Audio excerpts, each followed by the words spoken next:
Hello everyone, it's Shane Kanto, your Wasteland reviewer, and I'm here to review the new action thriller Kandahar from director Rick Roman Way and starring Gerard Butler. And this film focuses on a CIA operative, Butler, and his translator, played by Naveed Nagaban, and as they try to escape special forces in Afghanistan after exposing a covert mission. And there's a lot of moving pieces in this film, but the most important thing or two is the direction. Because when you're in the action, it's shot very well. There's plenty of thrills. It really works, and you see this direction that we saw in Greenland that really works. There is a sense of tension and suspense at any given moment, and we're not quite sure how this is all going to end up. Even though we know how it's going to end up, this film just gives you that vibe of you're going to have closure by the end, but there is some weight and loss along the way. And Gerard Butler is definitely one of the standouts here because he's just doing his Gerard Butler thing that he does so well, and he really inhabits it so well. You have the likes of like Travis Fimmel, who has a supporting role, who, I don't know, doesn't feel like...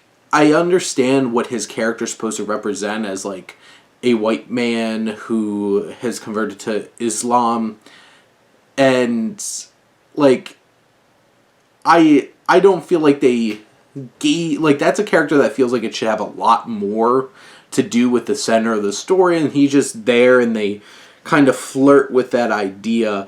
And I think the translator, I think we get a decent amount out of too, and Nagavan gives such a strong performance as well. Those two, him and Butler, really anchored this film when it needs it.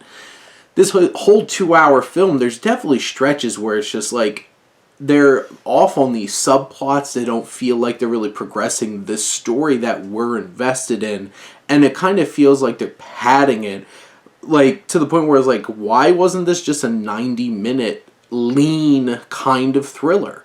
Because when it delivers the thrills, it delivers.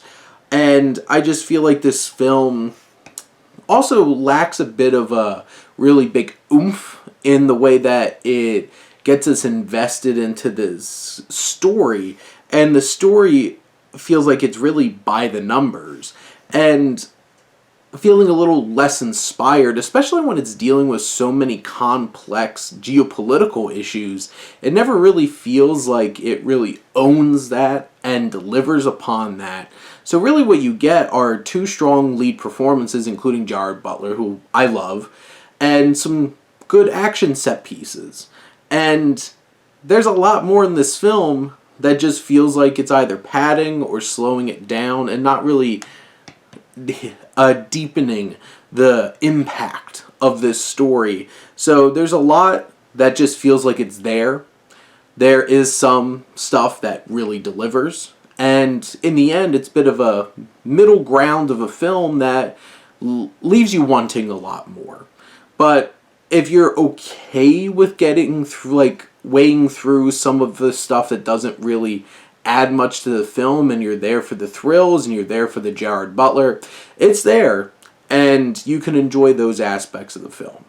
But those are my thoughts on Kandahar. Let me know what you think, and let's talk some movies. But thank you as always for tuning in and supporting your Wasteland reviewer.